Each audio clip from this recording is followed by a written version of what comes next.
I had a conversation with a good friend of mine. It was not long after New Year's Day earlier this year, and we talked, as we usually do in these conversations, about a number of different things, sharing information. And as part of it, he asked me, how's it going to Memorial Field? And I said, it's going well. We're getting there. We're not there yet. It's a complicated construction project. We found things that we didn't expect to find that made it harder to do, more costly, took more time. We found that we were going to have to go back and talk to our county legislature and to the city council to make adjustments in order to finish the project, but we would finish the project. A couple of weeks after I spoke to him, we lost him. And so I could not call him back anytime over the last few weeks to say, Reggie, we have completed what I said we would. Reggie Lafayette and I go back 47 years. Gary Pretlow was part of that world, Greg Young and others. And we've lost a lot of people from that world, Drew Zambelli, Greg Young, and so forth. Richard Hyman remembers that world. There's a few of us. And I would give anything if Reggie Lafayette could be here today. I know Tejan Nelson is here today, and she is the keeper, not just of his responsibilities, but of the flame of Reggie Lafayette. And at some point in time, fairly soon, you will all join us at the corner of First Avenue and First Street, where we take a building that used to be called the Con Edison Building in our common lingo, and it becomes the Reginald A. Lafayette County Office Building. And I'll jump ahead to what I'm going to say that day, because we've already made the action. It's been passed by the Board of Legislators. We have to get the proper signage on the building and what's going to happen inside to honor Reggie's memory. But you may remember the history when General John Pershing and the American Expeditionary Force of the United States went to France to fight on the side of the French in World War I. And it wasn't Pershing, although it's attributed to him. One of his aides came, and when they landed in France, remembering the sacrifice of the Marquis de Lafayette coming to America during our Revolution, he landed in France, and at the grave of Lafayette, he said, Lafayette, we are here. We will say that again when we stand in front of that building. Lafayette, we are here. We're here behind the commitments that we made, and we honor you that day yet to come as we honor all of the people that participated and played on this field now with this ribbon cutting that we're about to do.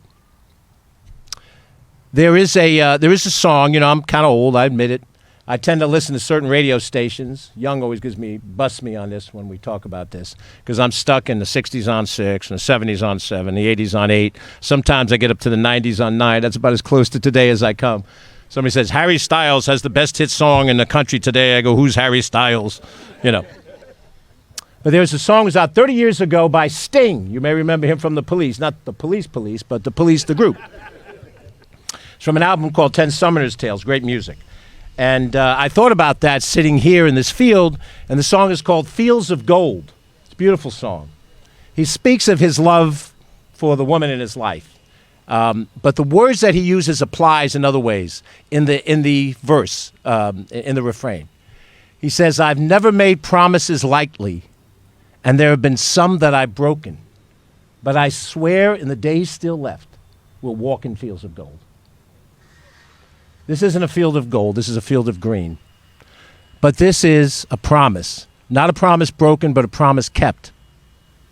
We kept a promise in Yonkers at Sprain Ridge Park when there were 2 pools that were empty for 8 years, and there was a tree growing out of one of them. They put one of them back for about 6 months. It wasn't set properly. It was set kind of like for the election cycle. And we had to close it in 18 and fix it again. But that pool opened in 2019 and 20 and 21 and 22. And the kids of that area enjoyed that pool who didn't have another place to swim. We had a collapsing historic site where George Washington spent time during the Battle of White Plains, the Miller House up in North Castle. Now, the folks here may not know about the Miller House, and the folks up there may not know about Memorial Field. But that was American history. We made a promise, and we kept it with the help of the state to fix the Miller House and to bring it back to a level where it can be appreciated by school children to understand the role that this county played during the Revolutionary War. We had a North County Trailway and a South County Trailway, the vision of Andy O'Rourke and Al Del Bello, 2 county executives of blessed memory, one Republican, one Democrat, who saw how an abandoned rail line could become a walking and bicycle path, and that had fallen into some degree of disrepair, and we needed to fix it. It was a tort action waiting to happen. But more importantly, it was an asset let to go fallow. We fixed both. We put the money and we fixed both. The people of Mount Vernon and the people of Pelham and the people of New Rochelle had a family court that if a certain issue arose, they would go to properly have that issue adjudicated. And family court's a very difficult court. My friends in the judiciary will tell you. It's an emotional moment. Issues of custody are at stake. And the building that we were using on North Avenue in New Rochelle had been identified for a decade as insufficient for the purpose. Disrespectful to the people who were going into that building. It was terrible. And for 6.5 years, you know, as Ralph Crandon would say, the honeymooners, using another old reference, homina, homina, homina. There is now a court in New Rochelle that is befitting of the people who go for justice in that court.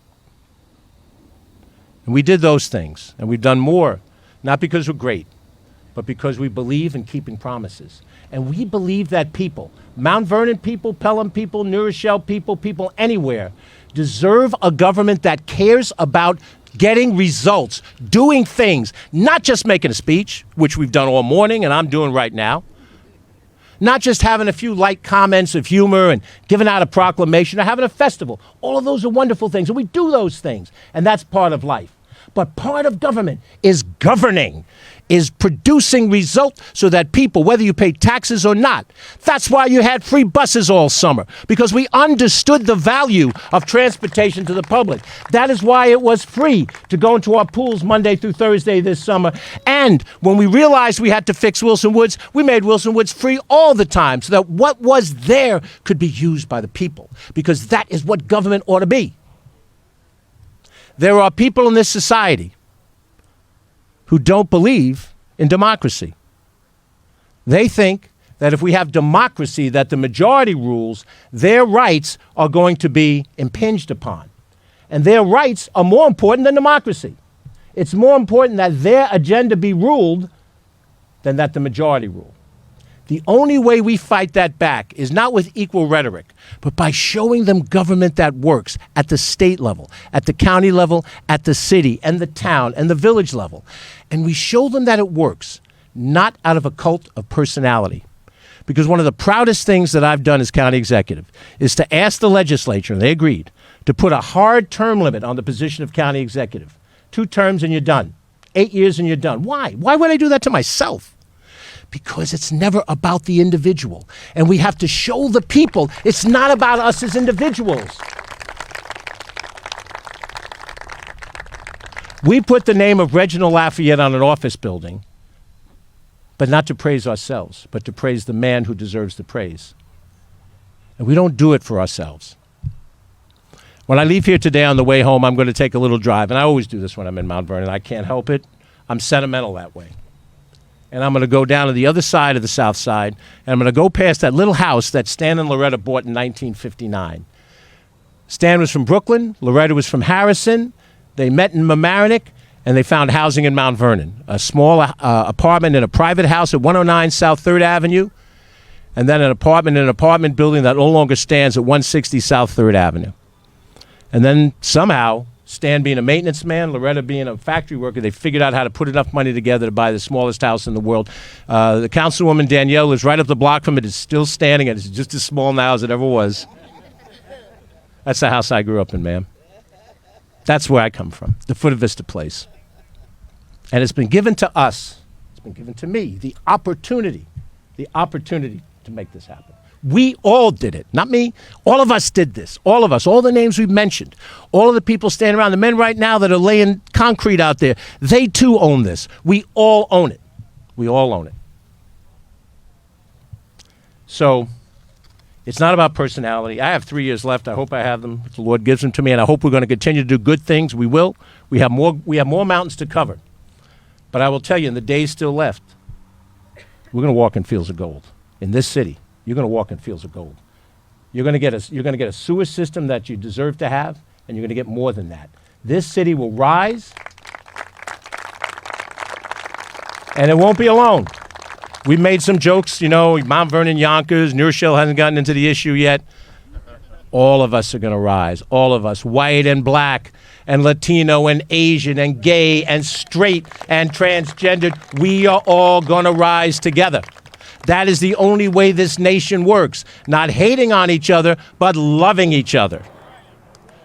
People talk about the Second Amendment. I want to talk about the second commandment. Love thy neighbor like you love thy God. Second commandment. That's the future. That's the future. That future is longer than I have on this planet, but it doesn't matter. While we're here, we do what we can do. And for today, we cut a ribbon on a field, a long-time promise that we have delivered on, all of us together. You, each of you, own a piece of this ribbon. Each of you. God bless us all, and may he give us the strength to keep on living up to that promise. Let's cut a ribbon.